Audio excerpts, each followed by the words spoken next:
please join me in welcoming to the Distinctive Voices podium Dr. Alan Russell.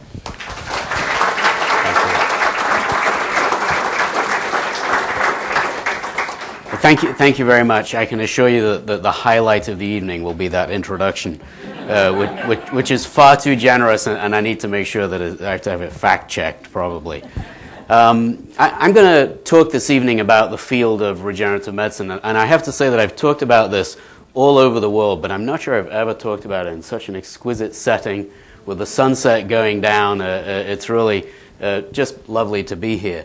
I thought I'd try and set up what will be a mostly technical lecture, talking about the science and the engineering of regenerative medicine, with just a little bit of the background and the context in which we bring regenerative medicine to patients today, and talk a little bit about the healthcare crisis in the country and how regenerative medicine fits into that. And I also want to mention that a couple of you can't really talk about regenerating tissue and organs without showing you pictures of tissues and organs that are regenerating. So I trust you all had dinner, and I hope you all had dinner a little while ago. And I will try to remember if something a little grotesque is about to appear, and I'll try to let you know so that if that might disturb you, you can avert your gaze. I was going to talk about how a tornado can clear the air, and then I thought maybe it should be a tropical storm or a hurricane.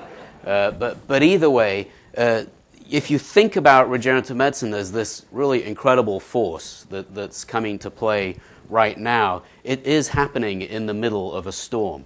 And that storm is I think, simplified in this rather damning slide, which simply shows the percent of GDP that we in America are spending on healthcare 5 years ago. 5 years ago it was about 16%, $2.3 trillion.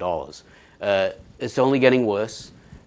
We spend almost twice what our nearest competitor spends, and we pretty much get less effective results. This is not a political speech at all. Or we could do that later during the Q&A if you like.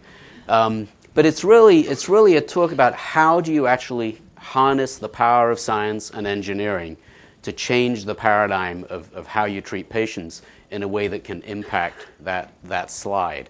You can do all sorts of politics and play around with who pays for healthcare, but unless you actually change the way that you deliver healthcare and what you aim to do with healthcare, you're not really going to affect the costs too much. If you look at technology and you ask the question, was it good or bad for us? And you look back, say, to the 1950s when things like X-rays and the artificial kidneys were being innovated, yeah, technology's been great. Okay, it clearly improves our health. It's been wonderful. In the 1960s, it was things like ultrasound, vascular grafts, heart valve replacements, and as a result of many of these innovations, we live longer. And you can quantify that, obviously, right? But what's happened is that as we live longer, and as these innovations have continued to multiply, both with revolutionary new technology as well as derivative technology, the cost of aging has gone up and up and up. And that's really, I think, in large part because very little of this technology has been directed at what I would call healthy aging, at understanding how we can restore and replace damaged tissue that's been damaged either through disease or trauma. And we'll come back to that concept time and time again during the next hour or so. So how can you innovate and actually reduce cost? It's interesting when you put this one up here because the top one in the 1980s was magnetic resonance imaging, MRI. You can have an MRI of your head and neck region in the United States, and it will cost you about $1,400 to $1,700 depending on how you're insured. You have the exact same MRI in Japan, it'll cost about $89. There's all sorts of reasons why, but like it or not, this march towards technology that does more and more has dramatically increased the costs of healthcare. So how could we actually disturb that paradigm and really shake it and disrupt it? I think what we have to focus on is asking the question, how do we cure diseases, particularly debilitating diseases, instead of just treat their symptoms? So if we get sick today, say we're unfortunate enough to start to develop heart failure, well, we go to a cardiologist for 10, 15 years, and they give us a whole variety of different medications, and our heart failure, generally continues to do what it's going to do. When the cardiologist has figured out that they've done everything they can do for us, they send us to a cardiac surgeon, who then does what the cardiac surgeon can do. But we're not resetting it. We're not restoring or replacing that organ with a fully functional organ. And that's what regenerative medicine really aims to do. And I love this quote of Albert Einstein: "We can't solve problems by using the same kind of thinking we used when we created them." We really have to get away from this old paradigm of saying that it's just not possible to restore and replace lost function as we age. So just consider this slide for a moment. This is a slide that just demonstrates that about 75% of healthcare costs today are spent on 3 conditions. One of them obviously is many more than one condition, cancer, but between cancer, heart disease, and diabetes, you account for about 75% of the healthcare spending in the United States. Just imagine if you could, say you couldn't cure these diseases, say you could just delay their impact for 5 or 10 years as a result of new science and technology, or cure one of them. And we'll talk more about that as we get into the rest of the lecture. You really would have an opportunity to dramatically alter what we see. And I've said before, 50 years ago, if you went to a doctor and they said, "I'm really sorry, you got strep throat," it would have shaken you to the core because it was really serious. There's not much you could do about it. Today, it's other diseases that they would say that we would walk away fearing, what was going to happen. So the goal here is to use science and engineering to address those diseases. So how do we do that? Well, we turn to the conch. This is a conch. You're probably used to making fritters out of it. But the very remarkable thing about the conch is that if a fish comes along and bites the eye off that conch, within about a month it will grow a whole new functioning eye. Okay? It's quite remarkable. That's regenerative medicine in action. And the question to ask is very simple, which is, if the conch can do that, why can't we do a similar thing? Why can't we do it from head to toe in every organ and tissue? If we can understand how cells communicate with each other, how we generate tissue in our body as we grow older, then surely we can figure out how to intervene in disease in a way that would prevent the natural response to trauma or disease and replace it with an unnatural but restorative approach. So how do we respond to disease? This is, I think, most easily explained to you if we think about trauma, and we can think about blast trauma that occurs, for instance, during the war. So a blast goes off. The first thing that happens if you get injured is you're going to bleed. And we respond to bleeding by clotting, we hope. The very next thing that happens, this is very important, is our body responds to that injury as it responds to almost all diseases through an inflammatory process. We experience inflammation of one kind or another. What is that? Inflammation is simply a magnet-like attraction of cells which cause inflammation to the site of damage. It's there for a reason. It's not an accidental thing. That inflammation saves our life because that inflammation causes the migration of cells which now can create something to replace what was lost during that damage. But we have evolved to a point where we choose to replace what was lost by creating a scar, not by creating the normal tissue. It's a quick response, but it doesn't restore function. So we create that scar and we put down what's called ECM. We'll talk about that again later as well. Extracellular matrix. Basically, everything other than the cells in a tissue is the extracellular matrix. So along come those cells to the site of damage and they start laying down a new infrastructure. But it's an infrastructure to create scar. So we get that scarring, that takes place. The tissue repairs, but is not restored or regenerated. And then we go to rehab, right, to deal with the fact that we now have a scar. That happens when you have heart disease. It happens when you have lung disease. You can almost name the significant damage to an internal organ, and you're looking at an inflammatory process many of the times. So what has medicine delivered to us today? Medicine's delivered to us today fabulous ways of dealing with blood loss, all sorts of ways of quickly clotting and enhancing and closing wounds, using all sorts of different procedures. Medicine has delivered all sorts of wonderful anti-inflammatory medications. Many of us take them all the time. Of course, there are some that aren't quite so wonderful that we also take all the time. And there's all sorts of surgical interventions that take place once that scar has formed to try and get the scar out of there and replace it with a more functional tissue.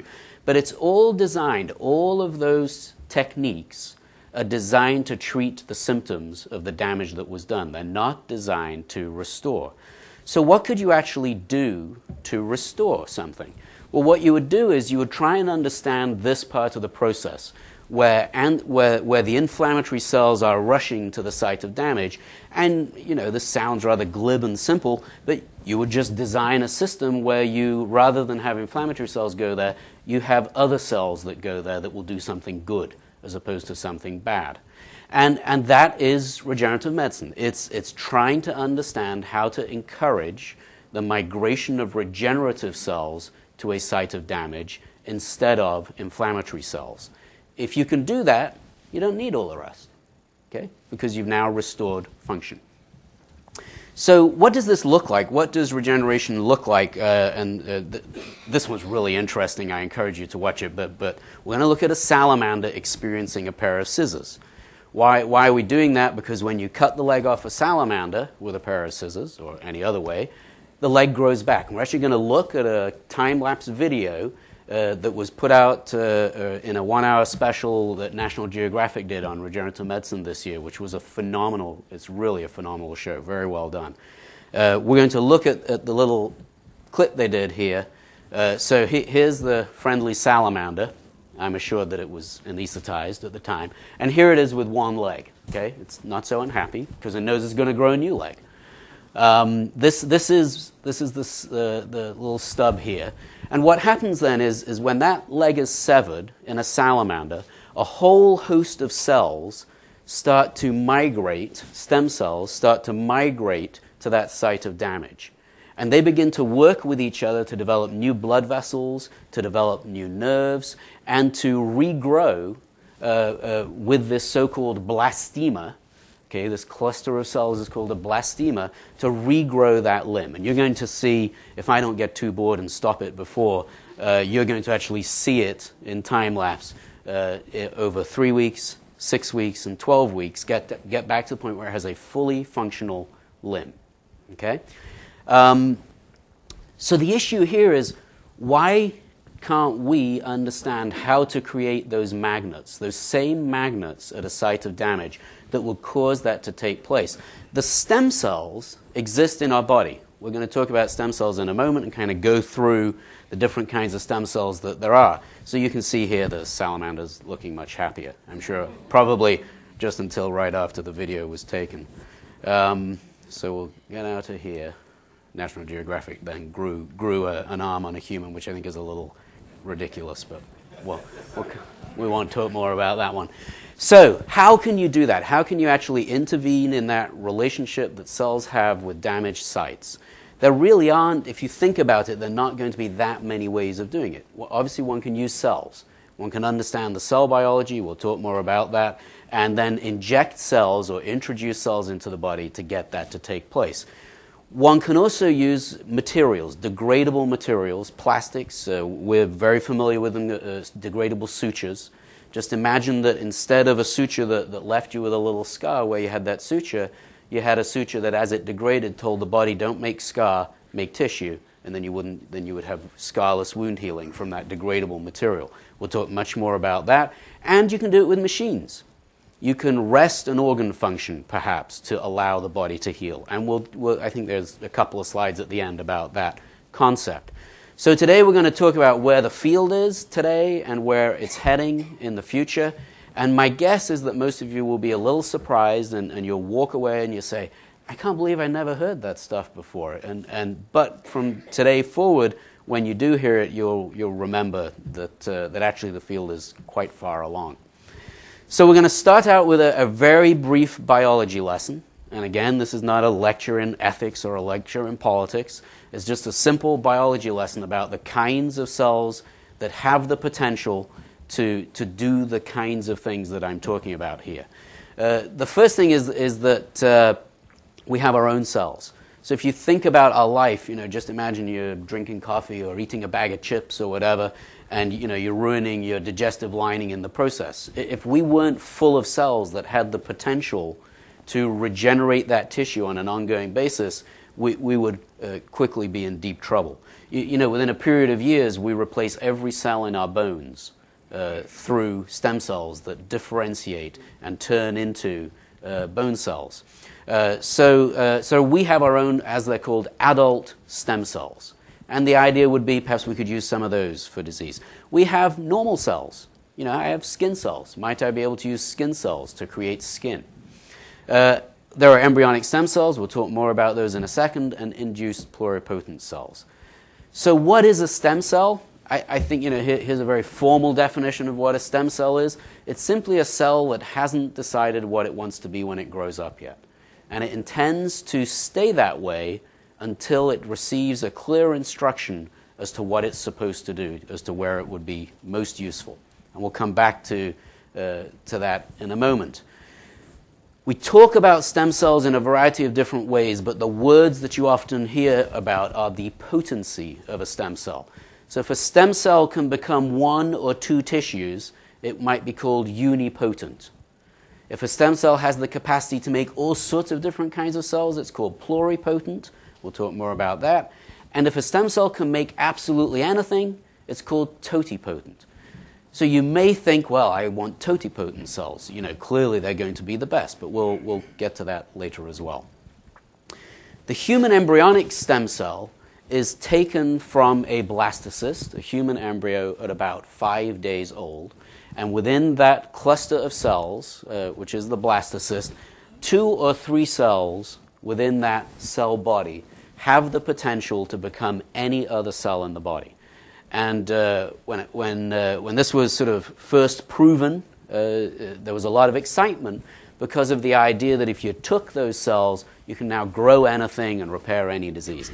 Like with most things, there's been a great deal of hype about this field. There continues to be a great deal of hype about the field. It's unfortunate. But when you've got scientists, engineers, clinicians, theologians, the press, and politicians all interested in the same topic, it's unlikely that you're going to get clarity. You got the newest thing is induced pluripotent stem cells, right? What are those? They're basically embryonic stem cells that have been made from skin cells. So Yamanaka in Japan figured out that if he took skin cells, so-called fibroblasts, and did a little bit of genetic tweaking on them, he could get them to turn into embryonic-like stem cells. A great deal of excitement about this because in this process, you don't actually need a human embryo in order to make any kind of tissue.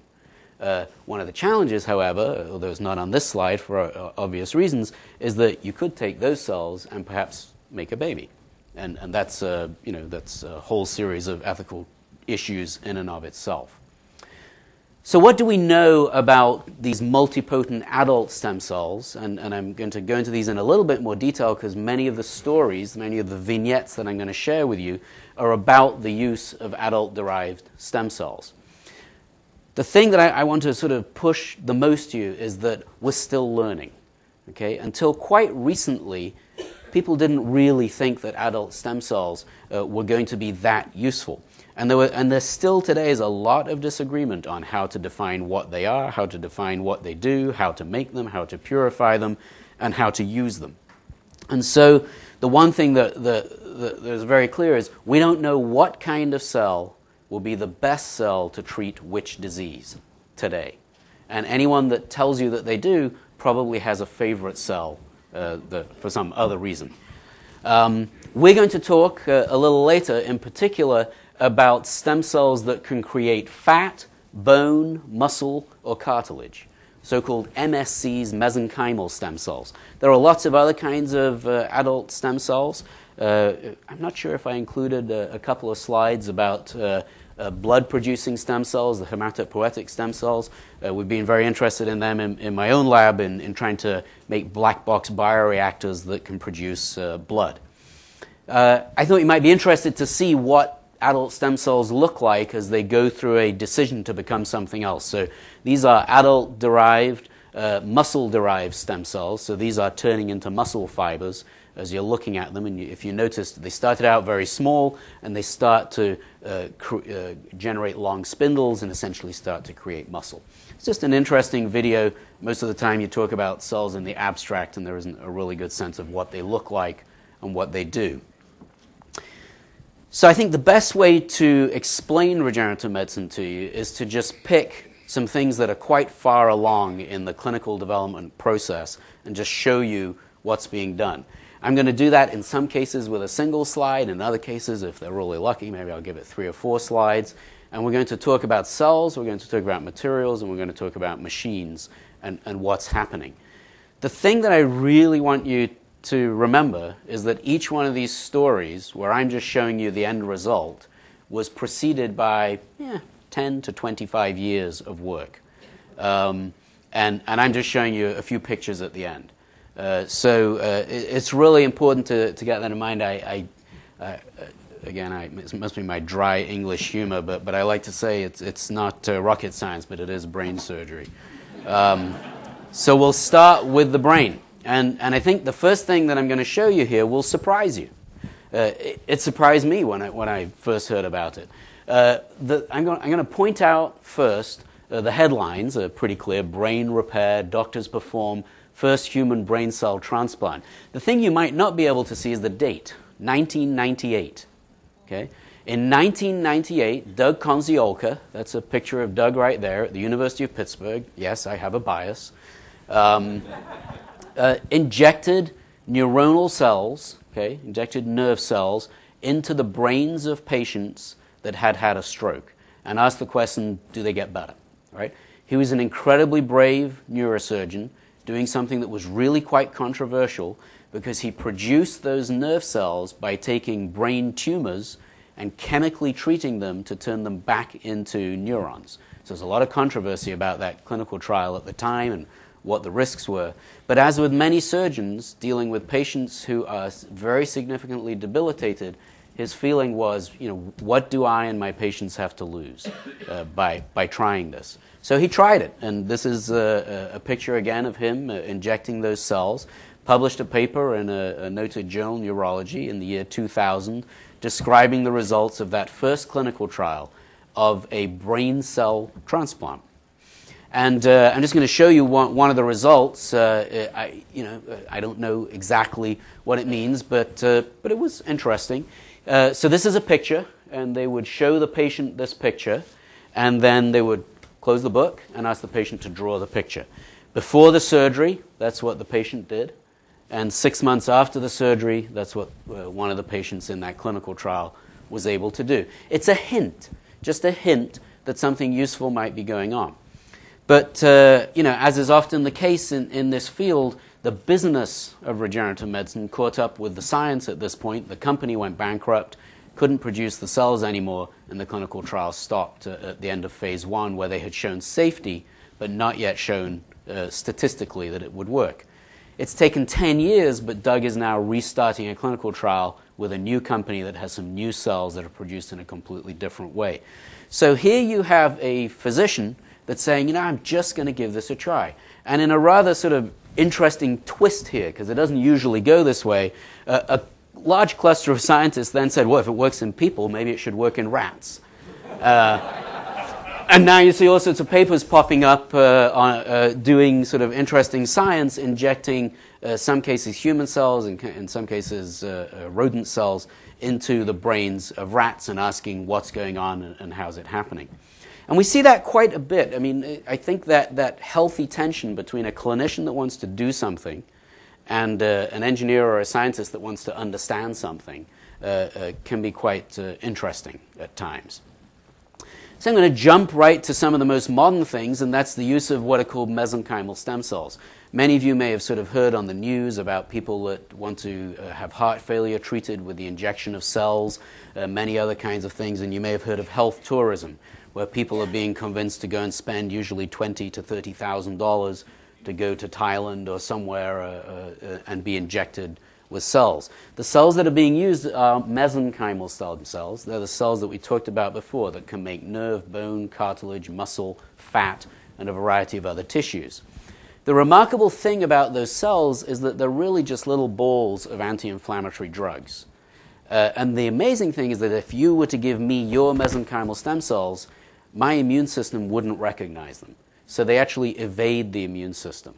They sit in the body for some period of time. There's great debate as to whether they actually create tissue or just change that inflammatory process that I talked about before and allow a regenerative process to take place. But there's a lot going on. This is just, I just picked this yesterday off the web from one company. I don't have stock in the company. I'm not suggesting you should have stock in the company.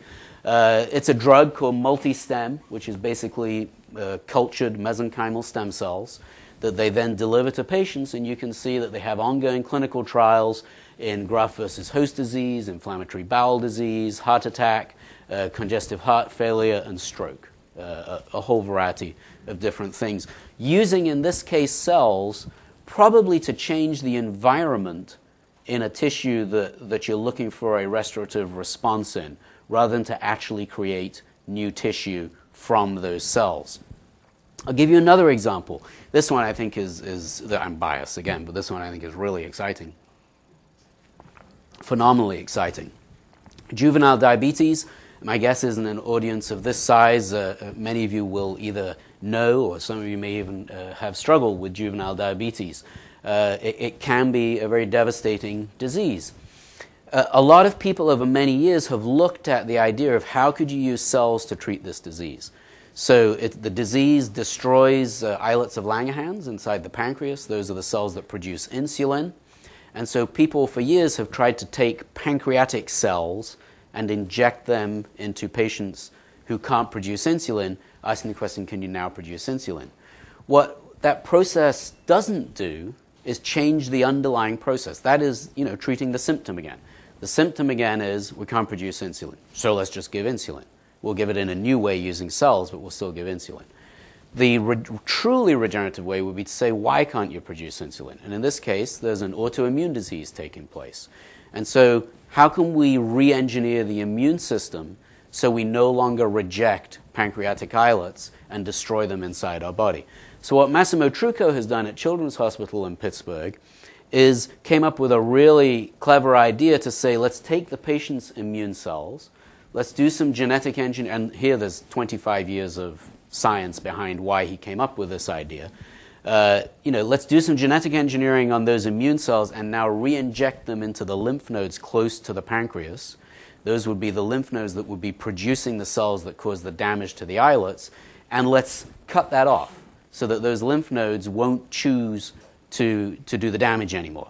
So what Massimo did is, this time perhaps the right way around, he did the experiment first in rodents. So here he took mice which were diabetic, treated them in this way, and showed, this here is just a plot of blood glucose level. These are diabetic mice, and just showed that in all these mice, all these 6 mice, after he injected these dendritic cells, the glucose level was stabilized for a long period of time. On the basis of that, he went on, he did more studies in larger animals, culminating in a study which he is just publishing now, which was a phase 1 clinical trial to prove that the injection of these cells into patients with diabetes was safe. And we're all very excited. The trial went really well. It's safe. The next question is, does it work? And he will go on now to address that question with younger children who are just diagnosed with diabetes. When you do a trial in diabetes, you often have to do the first trial in adults where you really couldn't expect a reversal of their fortunes in terms of insulin. Another example of the power of engineering the immune system with cells is the so-called Pittsburgh protocol. This is the idea that if you're going to transplant an organ, why not also transplant the immune system of the donor at the same time in order to create a hybrid immune system that would allow the patient to need less immune suppression after their organ transplant. I'm going to show you a picture now of a hand transplant taking place, and I think there are some pictures of some hands, so it's an opportunity to check your BlackBerry or something. Here's a hand transplant in process. The key thing that I'm getting across with this picture is hand transplants are really a lifestyle choice more than a life-saving choice.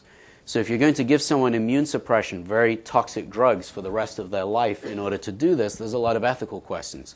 If you can do something using cellular engineering to dramatically reduce the burden of drugs that they have to take, now something that was perhaps questionable becomes something that's very real. And so this is a hand transplant taking place. This is a young corporal from the Marines, Josh, who had a hand transplant, and we're seeing some really interesting success using hand transplants with the team at UPMC that was led by Dr. Andrew Lee. He's now at Hopkins, and then Vijay Garantla is leading this team today. Here's the blood. So this is a bioreactor. This is developed by Jörg Gerlach. It's simply a machine. Inside this machine are hematopoietic stem cells. They're actually taken from cord blood. You drive this machine, and the Defense Department was asking us, can you make blood from this machine, red blood cells?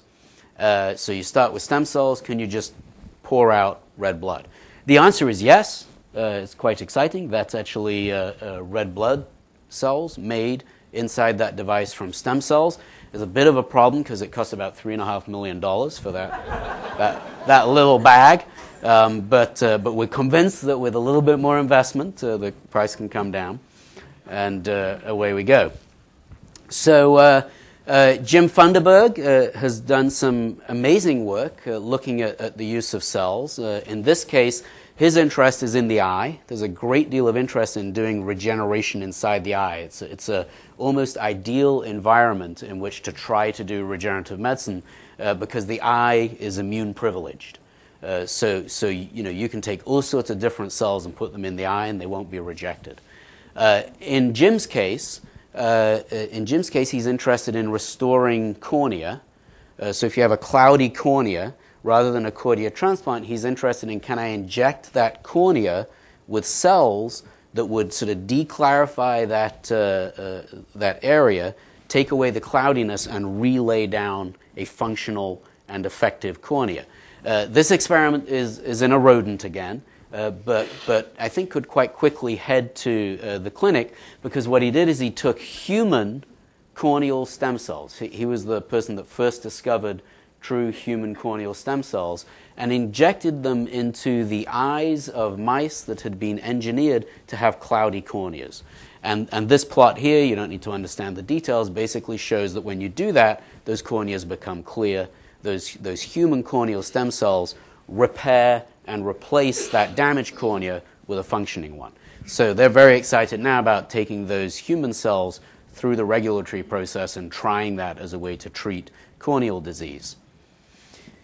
You may also have heard of this really remarkable work by Jean Bennett at Penn. What Jean has been doing is taking viruses to deliver genes to cells at the back of the eye, in the retina, in order to repair damage that's a genetic defect in something called Leber's syndrome. And in Leber's amaurosis, the photoreceptors at the back of the eye are missing a protein. And so using this delivery tool to get into the cells at the back of the eye, she's been able, in patients now, to take children that are blind and restore their sight by engineering the cells in situ. There's a couple of examples in this paper, including, I think, an 8-year-old child that had a sight restored just by doing that cellular switch. Quite remarkable. Says a lot about the brain and the brain's readiness to sort of reawaken to incoming signals that it's never had during an entire life. And the power of this is really quite phenomenal. Very, very exciting work. If you think that's exciting and the kind of mind it takes to just think, well, I'll try this is quite phenomenal. then you should meet Eric Lagasse, who really has a mind that's thinking ahead. What Eric was thinking about was, how could I use the body as a bioreactor? How could I use cells to treat a disease, but allow the body to be the bioreactor that would make something? And he started thinking, could I take an organ that exists already and simply inject it with something, some cells from another organ, and convince that organ to become the other one, right? He calls it ectopic organogenesis. I think most of his colleagues called it crazy, but it worked. What he did is he realized that if you took a lymph node is basically a small bioreactor that changes its structure in response to being injected with all sorts of different cells. That's why, when we're ill and we go to the doctor and they feel around, they say, your lymph node is swollen. The lymph node is swelling, it's changing its structure. So he just thought, well, why don't I take liver cells, inject them into lymph nodes, and see whether I can turn the lymph node into a liver, right? And he happens to be someone who had developed a mouse model where he could take a mouse and program it so that it switched on a fatal liver disease with a given signal, right? So now the mouse is going to die 100% of the time unless it develops liver function, right? So he took that mouse, and now he took the mouse and he took some human cells, right? And he injected those human cells into human liver cells into the mouse in order to. The first experiment he did is he took green. We have to go back one. So you've all seen jellyfish that fluoresce. You can take that fluorescent system and program it into many different kinds of animals, and you can make a green fluorescent mouse, right? Which is very attractive. Most importantly, if you take the liver cells from that green fluorescent mouse, they're green. Okay. So now we take a non-green mouse with this fatal liver disease, and we inject its lymph nodes with green liver cells from the other mouse. And we now ask two questions. One is, does the mouse live? And the other is, are the lymph nodes green? Right? And if they're green, what are they like? Are they like lymph nodes, or are they like livers? And I wouldn't be telling you the story if he hadn't published this front page article just, I think it was this year, in Gastroenterology, where he showed that you could do this ectopic organogenesis. Really exciting is that he's just beginning to verify now that he can do the same thing with a thymus. So he can take a thymus, he can take the cells from the thymus, inject them into a lymph node, and regrow a functioning thymus. Many people around the world are really interested in liver disease. One of the first people, if the first person in the world, to treat liver disease by injecting liver cells into a patient, it was into a child with a genetic defect in their liver, was Ira Fox. At the time he was in Nebraska. He got religion, came to Pittsburgh about 5 or 6 years ago. What he's interested in, again, is taking liver cells, making them, maybe you make them from stem cells, maybe you make them from iPS cells, whatever. You take a store of liver cells, hepatocytes, inject them into a patient in one of a few sites. So he did this. He did it for a number of years, but he was always frustrated by the results because he would inject millions and millions and millions of cells, but very few of them would so-called engraft, stay where he wanted them to stay and do something good.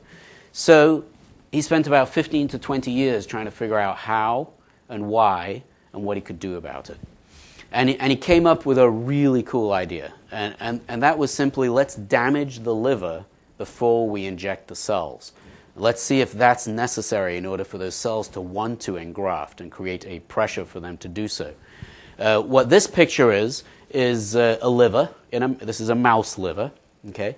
And here he's taking blue hepatocytes, blue liver cells. Again, they're genetically labeled in this case so that they're blue. You could do the same thing with the green ones.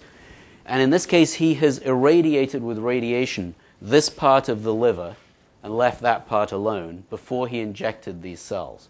And what he showed is that there was an incredible capacity of that liver to receive regenerative therapy, but only after it had been damaged with radiation. Ira is a true hero.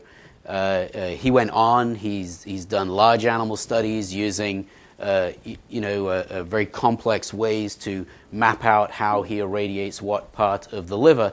And excitingly, I think it was about 2 months ago, he treated his first 3-month-old patient at Children's Hospital using this technique where they took the patient, irradiated the liver, injected the cells into the liver.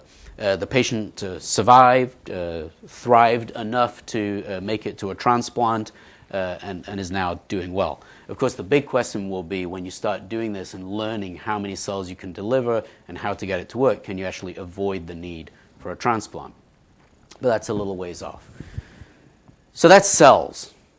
That's one tool that we've talked about, one toolbox through which we can intervene in the conversation of how the body repairs itself.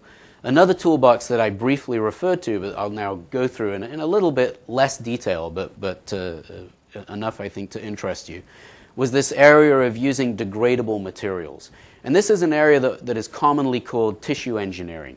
And the idea is we take a degradable material outside the body, we infuse it with cells, we culture it for some period of time outside the body to make something that sort of looks kind of like a tissue, and then we put it into the body, and we ask the body to complete the cycle and do the rest. So we take, for instance, a patient's cells. It could be their own cells, it could be someone else's cells. We put that together, and there's a whole lot of science and engineering that goes into, as you can probably imagine, the choices that you make as to what the material is. You put that together, and let's just use as an example, say we're trying to make a blood vessel. So many of you will have had a bypass, and you will have probably had vessels taken either from your leg or perhaps using a plastic blood vessel. Why don't we just grow a blood vessel, right? A blood vessel is simply a sheet rolled into a straw. Could we do that, label it with cells, and then put it into the body? So I'm going to show you the work of David Vorp and Bill Wagner, who's, again, spent about 15 years trying to figure out how to do this. And I think they're really excited. We're really excited in terms of whether or not it works. I think that the very next slide is a video, and this one is kind of gory. Because what I'm going to show you is the resection of the aorta in a rat. The aorta is going to come out. You're going to see a little plastic tube that looks just like a straw go in. And then I'm going to show you another video, which is that straw a year later in that same rat. So, first of all, the surgery here is done by Alex Neapanis, who's a very talented surgeon from Argentina who's done a huge amount of this work. The quality of the video is not great, but what this is the straw, right? Now, that straw has cultured cells. It's been in a fairly complex bioreactor pre-preparing it for this surgery. And this material, very importantly, is a very strong and elastic material. I'll come back to that in a moment. However, that material is designed to degrade away within about 6 months without bursting. I'll come back to that as well. And that's what it looks like as it goes in, right? This is what it looks like a year later, right? So this here is the tissue, and it's basically native aorta. You would have a really hard time distinguishing that from native aorta, and it has no remnants left of that material. So I thought this would be an interesting point to sort of remind you of the underpinning foundation of science that has to go into something like this, because it's really non-trivial. First of all, how do you make something that is high pressure resistant? It's going to go in the aorta. So it has to be super strong, has to be elastic, and it has to be just the right elasticity, and it has to be degradable. And at the rate at which it degrades, it can't burst at some point. That's really difficult, okay? And if any of you are interested in how you do it, I can tell you later. It's probably beyond what we have time for just during the straight lecture. How do you seed that with cells? So do you seed it while you're making it, or do you seed it afterwards? And if you're seeding it afterwards, do you go from the inside out or the outside in? Do the cells live? Do the cells die? What's happening there? And then once those cells are in there and you put it in the body, do those cells live, or do new cells come in and take over? And if that's the case, do you need cells at all? Okay? Which cells should you use? Should you use stem cells? Should you use blood vessel cells, muscle cells, endothelial cells, whatever? And how do you culture it all? How do you train it so that it's effective once it's inside the body? It turns out that the history that a tissue experiences in a bioreactor defines whether it will work inside the body. So the mechanical forces that it experiences outside will define whether it's successful. In some cases, if you take a stem cell and you compress it, it will turn into bone. In other cases, if you take a stem cell and you pulsatile stretch it, it'll turn into muscle. Okay? So you have to understand all of that mechanobiology, all of the cell biology, all of the material chemistry, and you have to bring it all together, and that's non-trivial. But when it works really great, and we're beginning to see this now, I think, time and time again, and you see it in the media. This was really exciting this year. This patient, I'm not going to try and pronounce the name, the Karolinska Institute received this tissue-engineered organ. Right? This is what I would call a neo-organ. Right? It's been cultured outside the body for a while. It's a small piece of the windpipe, the trachea, and they received that. It was all over the media, and they're now doing well, growing a new functioning windpipe. Jay Vacanti locally is really the father of the field with Bob Langer. This is a group that Jay leads trying to recreate a human ear. Okay, and what you're seeing here is a mold of the degradable ear. It's cultured with cells that turn it into cartilage, and here there's a nice, friendly donor of its body growing that ear on its back. You may think that looks almost frivolous, but actually ear replacement is a huge issue for people that have had massive burns and other kinds of traumas where they lose their ears, and it's really difficult to replace the ear. So that's the use of tissue engineering, classic tissue engineering, where we take cells and materials and we bring them together. There's a whole different thrust, and these two worlds beautifully collide with each other on a regular basis. There's a whole different thrust which asks the question, do we really need cells?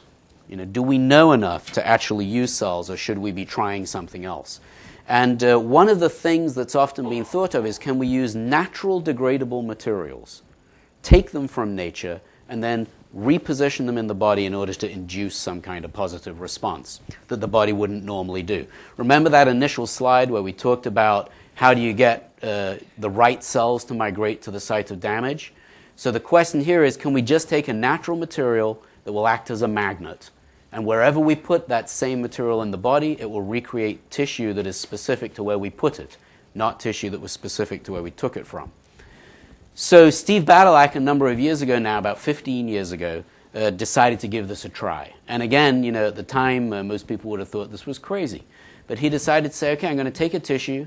He took small intestine, and I'm going to throw all the cells away. And what will be left will be extracellular matrix. And I'm just going to process it and put it in the body and see if something good happens, if I make tissue. And remarkably, it worked. Today, it's in about 2.5 million patients around the world. And it's basically carefully prepared sausage casing. Okay? It's actually made from the small intestine of a pig. But as it degrades in the body, that small intestine releases a whole host of biologic signals and peptides that attract stem cells to that site of damage and not inflammatory cells. And as they congregate at that area, they begin to repair and replace tissue as long as they receive the right mechanical and chemical signals. Listed there are just a number of device names that some of you hopefully have never heard of. ECM, extracellular matrix, is gone within 6 weeks when you put it inside the body. It's replaced by tissue. I'm going to show you a couple of remarkable uses of ECM. And then I think we'll end up talking about machines, and we'll finish up in about 5 minutes, hopefully. So the first question, and this series of slides sort of talks about muscles, so it's kind of like steak, but it isn't. So this is the Achilles tendon, right? Not an easy thing to repair. And the question, one of the questions that Steve asked recently was, if I remove the Achilles tendon and the joint, right, to the muscle, and replace it with this inert, so-called, inert natural material, what will happen? Can I regenerate a functioning Achilles tendon? So this is what the material looks like. It's processed. It's got that little pad up there because this looks thicker than this does. I'm going to show you a picture of it sewn in place after that piece of the tendon has been resected. That's what it looks like. And now I'm going to show you a really remarkable picture, I think at 4 months after this. Okay? So that material, as it degrades, simply changes the response of the body. It's much more like what the salamander chose to do than it is what we would normally do. Okay? The really exciting thing, and if you love this science, then this picture is the holy grail. What you see here in red are muscle fibers, in blue are the nuclei from those muscle fibers, and in green are new nerve connections. There was nothing here before, except that little thing that I showed you. Okay? All of that structure was recreated by the body itself simply as a function of understanding what to deliver to the site of damage. Okay? This is Isaiah Hernandez. He was injured during the war. We don't have a lot of time to go into his story, but he really is a true hero. And he decided to give this one last chance, literally before he was going to have his leg amputated, to see if he could begin to restore his muscle mass. This is before implantation. He got a custom-designed piece of prosthetic material, and what you see here is a new area of muscle mass where it went in. So this procedure is now the basis for a clinical trial with 40 patients that we're doing with the Department of Defense, where Steve Badalak is working with Peter Rubin to deliver this to patients and really ask the question, how does this work? How effectively does it work? How long does it take to work? What's the right delivery mechanism, etc., etc.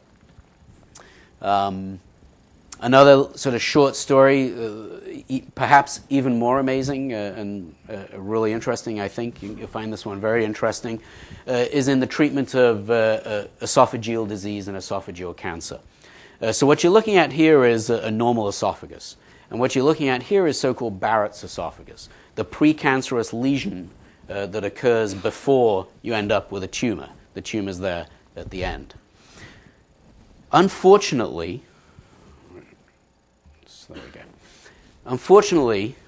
if you see Barrett's esophagus in a patient with a scope, you can't do what you do if you see a polyp in a colon.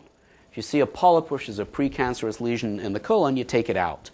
If you do that in an esophagus, the esophagus creates a scar very quickly, strictures, and shuts down. You can no longer swallow. So the treatment for Barrett's esophagus is come back in a few months and we'll take another look. And when we think it's bad enough, then we'll cut out your esophagus, we'll bring your stomach up, and when your stomach is tied up here, this is a very serious and difficult procedure to deal with.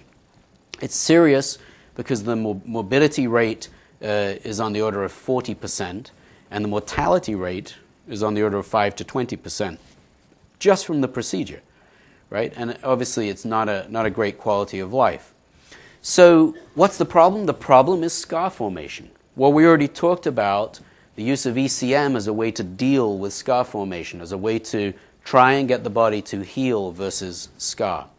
So Blair Jobe, who's a remarkable surgeon, came up with a really simple idea. It sounds really simple. It's not so easy to do. He said, why don't we just take out the whole inner lining of the esophagus? The esophagus is kind of like an onion with lots of layers. Let's take out the layer that's damaged, and let's take it out from the inside out. You can imagine just peeling off a sock, right? But imagine that your sock is inside your leg. That's what he was aiming to do. And then he said, once we've done that, let's wallpaper the esophagus with that material that I showed you before, and let's ask the question, can we regrow the inner lining? So let's see if this plays. So this is the first patient that he did. Again, there's like 10 years of work. This is the first patient he did, Michael Wright, and this is the piece of esophagus, the inner lining that he removed with a custom-designed device that would strip out that inner lining. He then goes in with a stent, which you're going to see there, right? That's the stent, and he goes in and he deploys that piece of wallpaper. He leaves the stent in for a few days, comes back, takes the stent out, and then leaves the patient alone. What was a 5 to 10 day inpatient procedure is now a 1 day at the most inpatient procedure and an outpatient visit to remove the stent later. And what you saw there, I was talking, which I love to do, what you saw there was a nice healthy esophageal lining 6 months, or in that case 2 months later. This was done, I think, about 4 years ago, And Michael is cancer-free, doing great. Blair has done, I think, 9 patients now, and again is sort of going now into a clinical trial to really look at, is this the best therapy to treat Barrett's esophagus? And we're very excited for him to do that. Another quick example, collaboration from a couple of different labs. Many of you have heard of TMJ and the extreme pain that the disease of the joint of the jaw can create. Very common, especially in middle-aged women, to have that debilitating injury. There is nothing, no medical device that really functions to relieve that pain. So the idea was obviously pretty straightforward, which is let's take a piece of ECM, let's put it in and see if it works. This is what natural meniscus looks like. This is the ECM being sewn in place. And in this case, I'm just going to show you pathology and some data. But it's hard to tell the difference between the natural meniscus and the tissue that is derived as that, in this case, it's called UBM, urinary bladder matrix. It's just ECM from the bladder instead of the small intestine. And you can see that it's very similar to the native material. It's also about the same strength. And this is now moving forward, and we hope soon we'll be ready for clinical trial as a device to actually repair and replace the inner part of that joint. One of the most exciting areas of the future will be to say, okay, let's take an organ inside the body, let's take all the cells out but leave the organ intact, and now fill it with new cells and ask the question, can we recreate that organ? This is so-called whole organ engineering. This is an example of it taking place in the liver, where a native liver here is hooked up, and over time the cells are removed. There are no cells in this organ at all. But when you add liver cells to that organ and stem cells, you actually recreate a functioning liver. In this case, it's just functioning in an experiment that's not yet been implanted in an animal. Obviously, we're excited about trying that. Harold Ott up at MGH works with Jay Vacanti, is doing this with hearts. This is a human heart, and what Harold is doing, this is the National Geographic show that I mentioned before.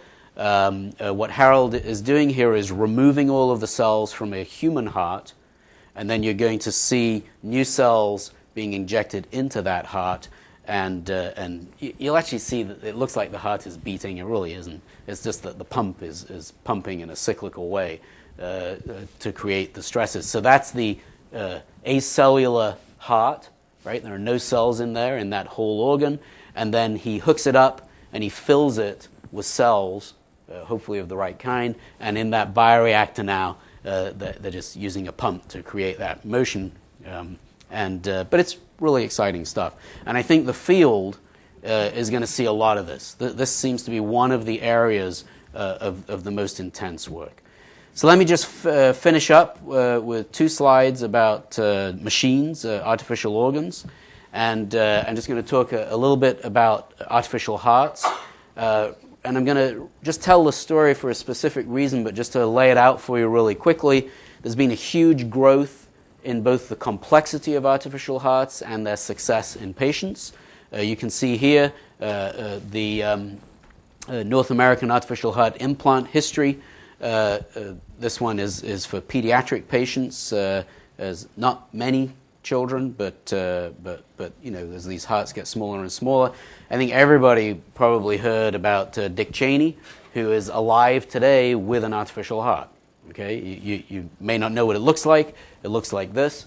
The interior design for that artificial heart was was done in collaboration between Thoratec, the company, and the University of Pittsburgh, with Bartley Griffith, the cardiac surgeon that really drove the vision behind this.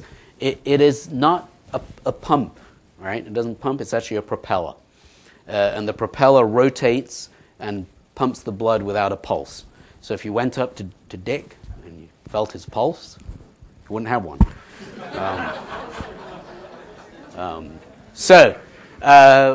One of the things that we're really interested in now in Pittsburgh is asking a really tough question, which is how can you do this in babies? How can you create a heart that is small enough that it works in a newborn infant. Why? Because it turns out that if you take existing hearts, this is Ethan with an artificial heart that's keeping him alive. He had a transplant. I'll show you a picture of him later.